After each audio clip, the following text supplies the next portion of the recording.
Yeah, and I'm sorry for that, but when we got in bands, we weren't trying to be famous. We were trying. At 74, Chrissie Hynde isn't just unfiltered, she's unstoppable. The woman who spent decades shredding guitars, breaking rules, and refusing to apologize for a single damn thing has finally revealed the one list no one thought she'd ever say out loud. The 5 bands she absolutely hated. Not disliked, not disagreed with, hated. And when Chrissie Hynde says she hates something, she means it with the full fire of punk rock running through her veins.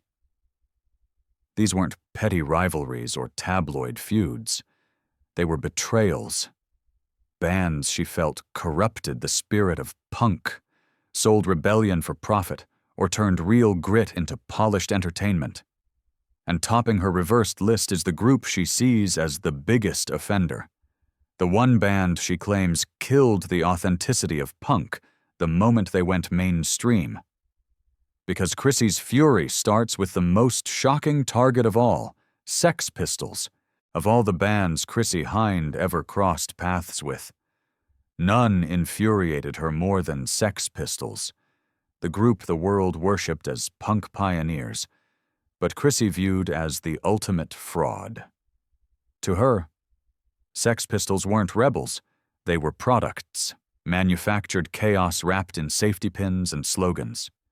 She never bought the mythology, not for a second.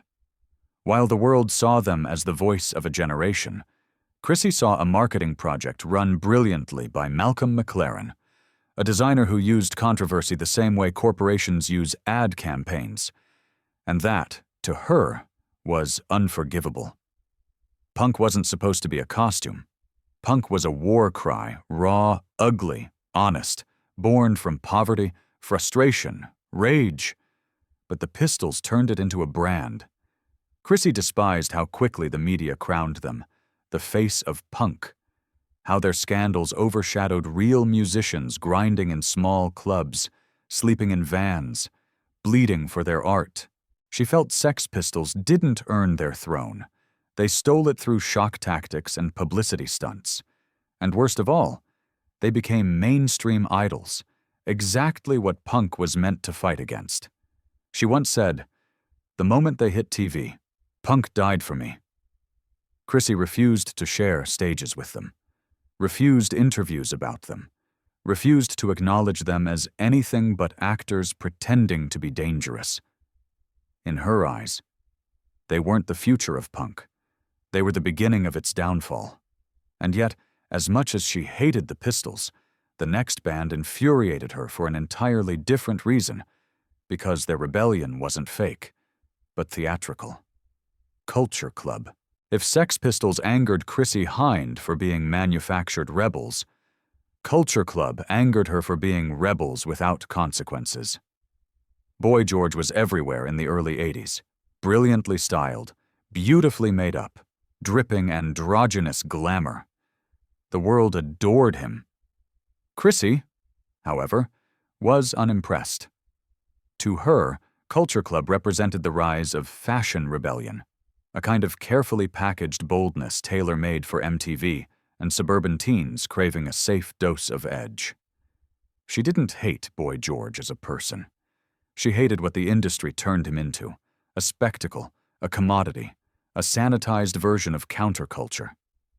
Chrissie grew up fighting for space in dirty clubs, dodging violence, facing real hostility for being a woman with a guitar. Punk was survival. Punk was danger. Punk was living on the fringe because society rejected you, not because it looked cool. So when she watched Culture Club rise to fame through glossy videos and image-driven interviews, she saw everything punk was not. One day, in a London studio, she famously confronted Boy George. "You're selling shock to kids who will never be shocked in their lives." She didn't believe Culture Club's message lacked meaning, but she believed it lacked sacrifice. No bruises, no backlash, no hardship, just clever marketing wrapped in catchy hooks. To Chrissie, true rebellion is paid for with blood. Culture Club, she felt only paid with eyeliner. But even that wasn't as offensive to her as the next band, Duran Duran, who represented the thing she loathed most. Rock turned into a beauty pageant. If Chrissie Hynde had a personal manifesto, one rule would sit right at the top. Music should never depend on your cheekbones. Enter Duran Duran, the glamorous princes of the MTV revolution, with perfect hair, exotic videos, luxury yachts, and magazine cover faces. They became the blueprint for image-first rock. And Chrissie hated every second of it. To her, Duran Duran symbolized the death of grit. They were everything punk rejected: slick, polished, pampered, and aggressively beautiful. While punk bands were sweating in grimy bars, Duran Duran were filming high-budget videos in Sri Lanka. While Chrissie fought to be judged by her voice, Duran Duran were showered with praise for being gorgeous. She once snapped in an interview, "Too much makeup, not enough music." Chrissie didn't deny their talent, but she despised their influence. Because after Duran Duran exploded, labels began prioritizing looks over skill. Suddenly, rock wasn't about sound. It was about style. Guitars became props. Outfits mattered more than songs. Young bands started chasing aesthetics instead of authenticity. In Chrissie's eyes, Duran Duran didn't just change music, they corrupted it. They opened the door for an era where musicians were expected to model before they could play. And nothing enraged her more than seeing millions of girls scream for pretty faces while true artists went unnoticed. Yet, as much as she hated the beauty-driven MTV revolution, her anger sharpened even more toward a band she felt betrayed, women in rock itself. The Go-Go's. Chrissie Hynde fought her entire life against the stereotype that female musicians were cute accessories, not serious artists. She battled sexism with a guitar in her hand and a chip on her shoulder. So when the Go-Go's exploded in the early 80s with bubbly pop-punk energy, cheerful interviews, and girlish charm, Chrissie felt something inside her snap. To the world, the Go-Go's were groundbreaking, the first all-female band to top the Billboard charts while writing and playing their own music. To Chrissie, they were a step backward. She believed their upbeat, playful image made female musicians look unserious again. She hated watching interviews where Go-Go's members giggled about boys, lipstick, and shopping. She felt they accidentally reinforced the sexist cliches she spent years destroying. In her eyes, their music was harmless fun, but punk wasn't supposed to be harmless. She once muttered backstage at an awards show, "Great, now every guy in rock thinks women just want to party." Chrissie didn't dislike them personally. She disliked what the industry wanted them to represent: softness instead of strength, cuteness instead of competence.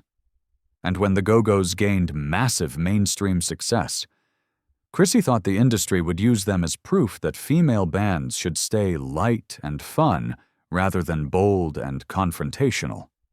But the final band on her reversed list, the one she saw as the biggest offender of all, was Blondie. The group she believed turned punk into commercial pop. If there was one band Chrissie Hynde felt truly betrayed punk culture, it was Blondie. Not because they lacked talent, Debbie Harry was undeniably iconic, but because Chrissie believed Blondie made punk pretty, and punk was never meant to be pretty. Blondie emerged from the same New York underground scene as the Pretenders, playing at CBGB alongside rough, raw acts. But while others stayed gritty, Blondie embraced polish, disco-influenced beats, radio-friendly hooks, and glamorous visuals. The world loved it. Chrissie did not. She felt Blondie turned punk into costume, fun, fashionable, flirtatious, something anyone could wear for the night. In her eyes, they diluted the movement, softened it, made it palatable for the mainstream. And Chrissie wasn't shy about saying it. She once said, "Blondie didn't break barriers, they broke punk's teeth."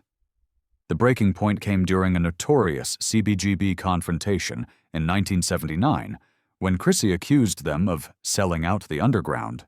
She stormed out, furious that a movement built on rebellion had become trendy and commercial. To her, Blondie symbolized the moment punk stopped being dangerous and started being profitable. The moment edge became aesthetic.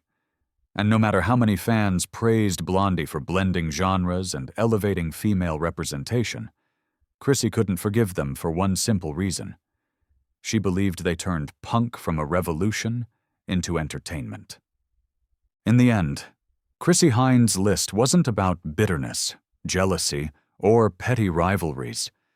It was about something far deeper, the fierce loyalty she carries for the soul of punk rock. To Chrissie, punk was never a fashion trend, a marketing tool, or a shortcut to fame. It was survival. It was rebellion. It was truth screamed through distortion and sweat, and every band on her list represented, in her eyes, a betrayal of that truth. Sex Pistols commercialized chaos. Culture Club glamorized rebellion. Duran Duran replaced substance with beauty. The Go-Go's softened the image of women in rock. Blondie polished punk until it gleamed like pop. Whether the world agreed with her or not didn't matter. Because Chrissie never lived for approval, and she certainly wasn't going to start at 74. What her list really reveals is the heart of a woman who fought for authenticity in an industry addicted to illusions, a woman who sacrificed comfort, popularity, and even friendships to protect the rawness that defined her. Punk created Chrissie Hynde, but Chrissie Hynde also protected punk. And maybe that's why her voice still matters, because in a world where almost everything is packaged, branded, filtered, and sold, Chrissie Hynde still chooses truth over trends, grit over glamour, and rebellion over acceptance.